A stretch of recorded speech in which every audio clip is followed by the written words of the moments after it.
চলে যাই, আমি তো চলে যাওয়ার সম্ভাবনা আমার 99%। আমি আজকে লাইভগুলো করে যাবো, কালকে লাইভটা তুমি দিশার মাকে এনে পড়ায়, দিশার মাকে কালকে 2টা লাইভ করে দিতে বলে, ও ভদ্র মহিলা, ও ভালোবাসা করে দিবে। দিশার মাকে দিয়ে 2টা লাইভ করায়, পরশু দিশার মারে পরশুদিন বলে পরশুদিন আসবে। রিমা আপু ভালো আছে, আমি ওনাকে বলে যাবো, উনি লাইভ করলে ভালো হবে। দিশার মা আসলে অনেক ভালো মানুষ, মানে উনার, তারপরে যে সাবি আপু খুব ভালো আছে, বাট উনি মনে হয় না এখন আসতে পারবে। তো সাবি আপুর সাথে তো আমি কথা বলবো না, এরা খুবই ভালো, আমি বলার সাথে সাথে এসে আমাদের লাইভ করে দিয়ে গেছে। এবং এই যে সাবি আপু, উনি একটা পেমেন্টও নাই আমার থেকে, একটা পয়সা পেমেন্ট নেয়। দিশার মাও কোনো পেমেন্ট নেয় আমার থেকে। আমি যখন ব্যাংককে চলে গেছি আমার অসুবিধার সময় ওরা এসে লাইভ করে দিয়ে গেছে, একটা পেমেন্টও নাই। সো এই মানুষগুলোর কথা আমি ডেফিনেটলি সারা জীবন মনে রাখবো, সারা জীবন মনে রাখবো আর সারা জীবন মনে রাখবো ইনশাল্লাহ। ওদেরও যে কোনো সময় যে কোনো ইয়াতে আমাকে পাবে।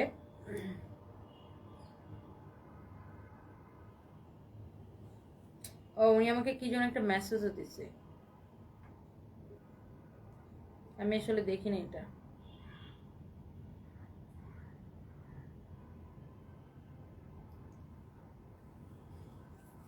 আচ্ছা,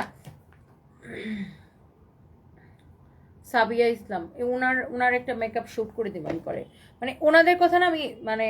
তারপরে ওই যে আরেকটা মেয়ে যেটা রিদিও কিন্তু অনেক পরিশ্রম করছে, আমি যখন না থাকি রিদি লাইভ করে এসে।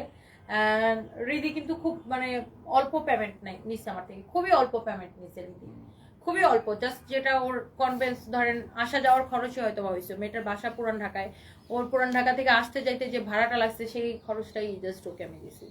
মানে অনেকেই আমার পেজে লাইভ করতে চায় আমি না থাকলে, বাট আসলে সবাইকে দিয়ে তো আর করানো সম্ভব না। বাট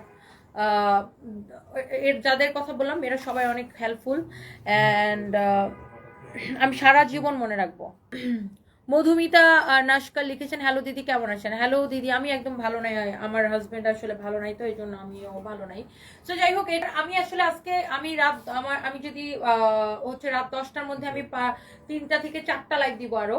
হ্যাঁ, আমি জাস্ট ব্যাক টু ব্যাক একটা করে লাইভ দিয়ে যাব, কারণ আমি হচ্ছে রাত 2টার ফ্লাইটে আমি চলে যাবো। সো এই জন্য আমি ব্যাক টু ব্যাক রাত 10টা পর্যন্ত পারলে এর মধ্যে আমি 4টা লাইভ দিব আরো। সো সবাই একটু আমাদের সাথে থাকবেন, লাইভ গুলা দেখবেন and thank you so much যারা যা পাঠায়। এখানে দেখো তো রং চা কিনতে পাওয়া যায় কিনা, লেবু আদা দিয়ে ওয়ান টাইম কাপের মধ্যে। শোনো, 2-3টা চা তো টাকা দিয়ে দাও, আমার ব্যাগ থেকে ওকে টাকা দিয়ে দাও।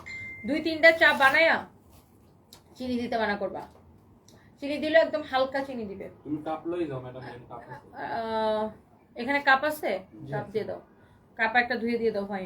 লেবু আর আদা বেশি, লেবু আদা বেশি করে দিয়ে একটা রং চা 2-3টা চা বানায় একটা মগ বইরা চা বানাই দিবে। আমার মানে একদম গলার 12টা বাজে যেতেছে। আচ্ছা।